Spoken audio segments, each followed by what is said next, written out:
covering music, records, and entertainment. Recorded in Anaheim, California. This is TruReel.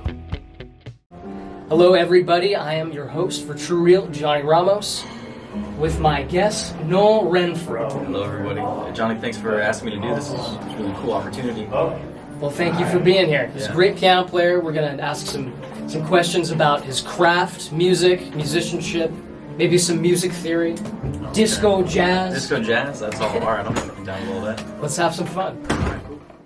All right, Noel, how did you get interested in music? What were your earliest experiences with music? Well, I'd say it started with my grandfather. He had a piano, and I would always just kind of play around on it, and he just really wanted someone to play it because he got it from my aunt. She never played it, so he was like, you know what, you could have it. So I just kind of got thrown on me. I'm like, all right, cool, I'll take the piano, and started getting lessons at 9 years old, and then kind of stopped around high school as I wanted to like learn stuff on my own. But that's also when I was doing band in like middle school and high school. And so it was just kind of like pretty early on, got into it, and then, you know, going to middle school, I was like, oh, well, I'm gonna do music, you know? I mean, I don't know what other extracurriculars I'd be into. Did some drama, but that is behind me. That passes behind me. Drama is in the past. Drama's in the past. Music is in the future. Yes, it is, my friend, yeah. So that's really interesting. So was there a period of time where you stopped? Yeah, or In not the middle of that? Yeah, not really, because I was always in high school, like doing band things, you know, always like showing up at 6 a.m. for like marching band, because they made you do that kind of stuff. Wasn't the biggest fan. That's also why I played trombone on the side, just because they make you pick up like a wind instrument. But I remember being 15, just being kind of rebellious and just being like, I don't want these damn piano lessons anymore, you know? So I just kind of started like, you know, and I think that was really what opened me up into getting into music more, because then it was just like whatever I wanted to do. And so that's when I got more into jazz, as they were teaching you more like classical kind of etudes, just kind of like all over the place with the piano lessons, just because I wasn't sure what I wanted. But did jazz band in high school and played piano for that. Or actually I did it in 8th grade too, and I was just like, man, this is cool, you know? I like the improv aspect of all that. So yeah, so I just kind of got into it on my own, and then coming to college, I started getting lessons again, which kind of made me regret dropping the lessons that I did as young, because then I'm like, man, I could have been so much better, but you know. But you're doing it now. I'm doing it now, I'm doing it now. Just talking a little bit about music theory and the different musicianship courses that you took here at Fullerton College. Mm-hmm. You just told me off camera that you could choose between studying classical or jazz, and you chose to study jazz. Why did you make that decision? It was a pretty clear decision. Well, with classical, it's a lot more restricted. There's a lot of like, it's very focused on just how well you can technically play the piece, you know.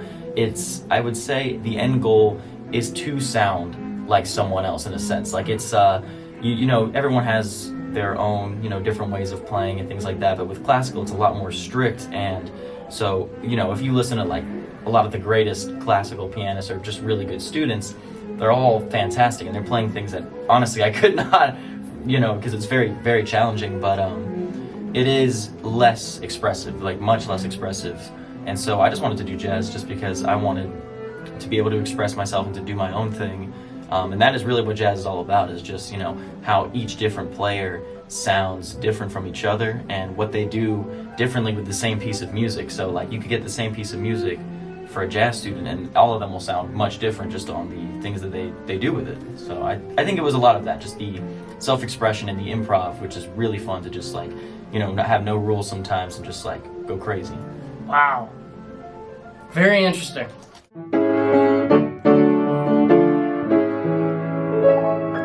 And now for a quick commercial break.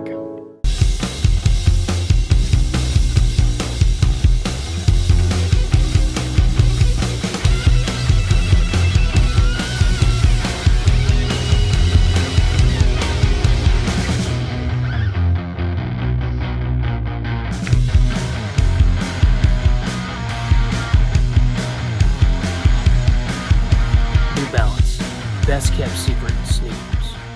Hey, are those my shoes? Dad, they're a classic. Okay, yeah, so something that is very common is a certain progression in jazz. It's like this. And within that, you can play all sorts of different things that sound, you know, within the key, that sound very like what you would expect. And then you can also play notes that just sound super out there. So I'll give a couple examples.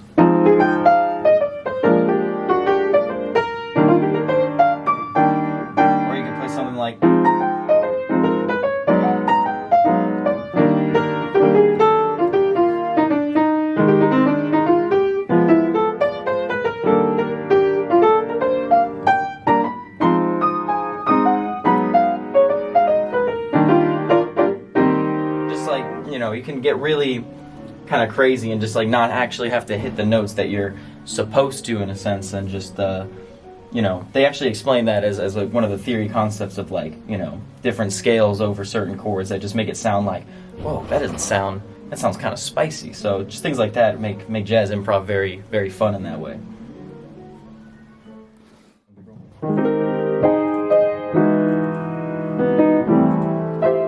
Who are some of your favorite artists and instrumentalists too of the instrument that you play, piano?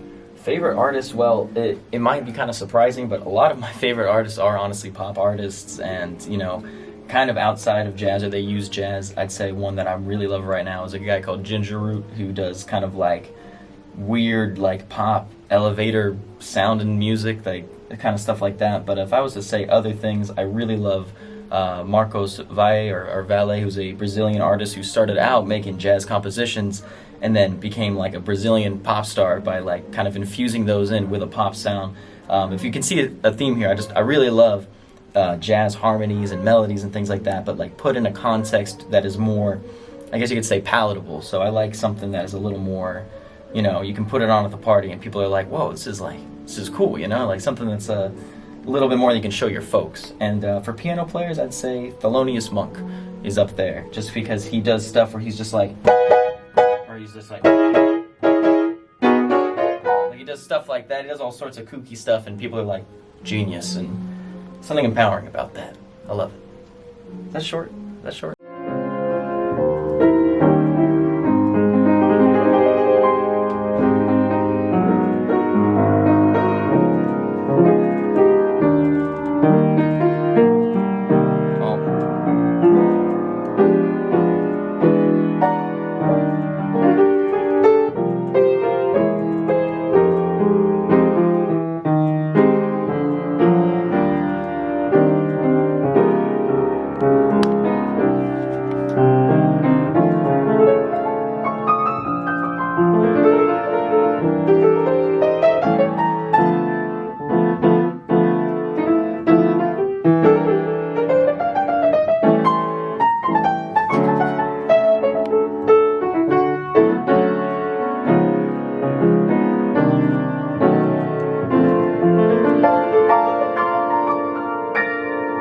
That was just a little jamming right there.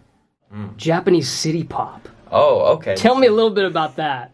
So basically, this was a time in Japan where in like the 80s, where they were really influenced by like Western culture and like the 80s pop that we had over here. And so they took that, made it a lot jazzier, put more improvisation in it. And so like, it's some of the most meticulously composed music that I've listened to, and it's technically pop music. I would say, if anything, like explore music from other countries, even with whatever genre you're in. You'll be surprised just how they change it up and how it can make you fall in love with the genre you already thought you knew all about. Well, thank you everybody for watching TruReel. I am Johnny Ramos. Please thank our guest Noel Renfro for playing piano and hanging out with us. Thank you, Noel. No need to thank me. Just hanging out with the friends, answering some questions. A good time every time.